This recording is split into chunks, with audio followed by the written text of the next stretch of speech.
बघूया आपल्याला सोमवारी मार्केटमध्ये कशा पद्धतीने वर्किंग करायचं आणि आणि ह्या वीक मध्ये मार्केट कुठल्या साईडला जाऊ शकतं आणि बँक निफ्टीचं कुठल्या साईडला रॅली चांगली होऊ शकते.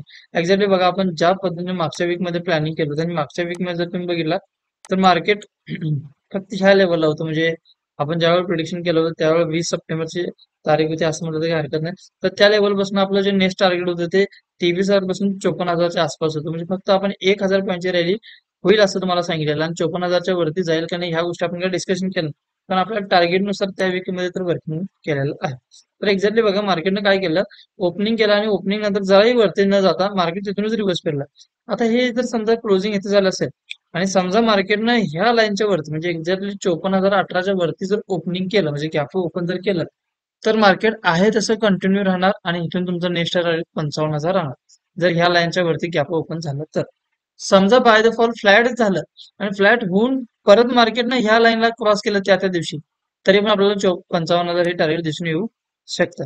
आणि समजा एकदमच जर ह्या लेवलला इथं खाली ओपन झालं तर मग थोडंसं आपण निगेटिव्हला विचार करू शकतो. पण अगदी थोडंसं आज बऱ्याच जणांना असं वाटत झालं की आज 11:15 पासून मार्केट रिव्हर्स झालं. म्हणजे 11:15 पासून जर तुम्ही टाइम फ्रेम 15 मिनिटं जर लावला तर तिथून मार्केट आज डाऊनच आहे. तर बऱ्याच जणांना असं पण वाटलं असणार आहे की हे सेलिंगचं प्रेशर आहे, मार्केट सोमवारी पण खाली येऊ शकतं, मार्केट जोरात आणि जर डाऊन येऊ शकतं. तर अशा हिशोबाने बऱ्याच जणांनी पुढच्या पण पोझिशन होल्ड ठेवल्या असतात. पण ज्यांनी ज्यांनी पुढच्या पोझिशन होल्ड ठेवल्या एक तर त्यांना थोडा त्रास होऊन जाईल. कारण मार्केटने ही जी आहे ती फिरकी आहे म्हणजे एक्झॅक्टली फिरकी केल्या मार्केटनं असं म्हटलं तर काही हरकत नाही. तर ह्या फिरकीचा परिणाम एकतर मार्केट गॅपअप न करेल म्हणजे एकतर ह्या लेवलला ओपन होईल एकतर ह्या चान्सेस दोनच आहेत की एकतर 54,162च्या वर एकतर 54,412च्या वर ह्या दोन्ही मध्ये एकतर गॅपअप होऊ शकतं. आज जेवढं डाऊन झालंय त्याच्या आसपास तरी मार्केट परत फुल बॅक देऊन किंवा त्या रिव्हर्स करण्याचे चान्सेस आहेत. डाऊन साईडला म्हणला तर जर असं आपण कमी ट्रेडिंग करणार आहे जे पण जर असं कॉल साईडला ऍक्टिव्ह राहणार आहोत आपण आपण कधी कुठला ऍक्टिव्ह राहायचं ज्या वेळा 53,765 ज्या वेळेला इथं मार्केट एक दिवस सस्टेन होईल आणि एक दिवस क्लोज होईल त्याच नंतर मग आपण खाली इथं वर्किंग करायचं किंवा त्या लेवलला खालचा विचार करायचा आहे. आणि आता आपण आहे तसं तर कंटिन्यूस विचार कॉल साईडला करणार आहोत. ओके. तर एक्झॅक्टली बघा जसं आपण ठरलं एक तर फ्लॅट होईल एक तर गॅपअप होईल आणि जसं तुम्ही कंडिशन दिल्या त्या कंडिशन नुसार वर्किंग करा आणि ह्या येत्या वीक मध्ये तुम्हाला 55,000 लेवल हे दिसण्याचे चान्सेस आहेत. तर बँक निफ्टी 55,000ला जाईल तसं निफ्टी पण त्या लेवलनं वर्किंग करायला सुरुवात होईल. आता निफ्टीचे नेक्स्ट टार्गेट आहे ते आपण कालच प्रिडिक्शन मध्ये बघितलं होतं की 26,540च्या आसपास याचं टार्गेट येणार आहे.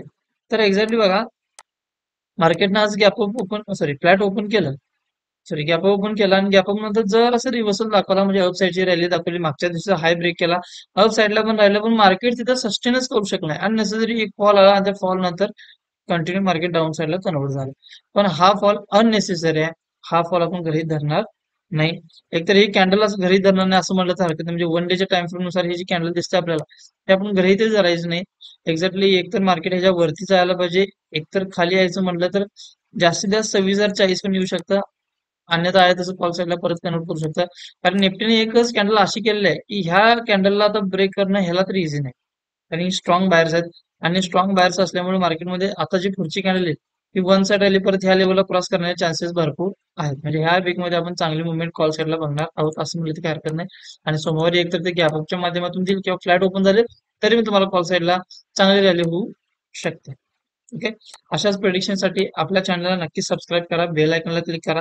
आमचं प्रेडिक्शनची अॅक्युरन्सी तुम्ही आता बघत असाल आणि जर अॅक्युरन्सी चेक करण्यासाठी आपल्या टेलिग्रामला किंवा आपल्या व्हॉट्सअप ग्रुपला तुम्ही जॉईन होऊ शकता त्याची लिंक बायोमध्ये दिलेली आहे तर नक्की जॉईन करा.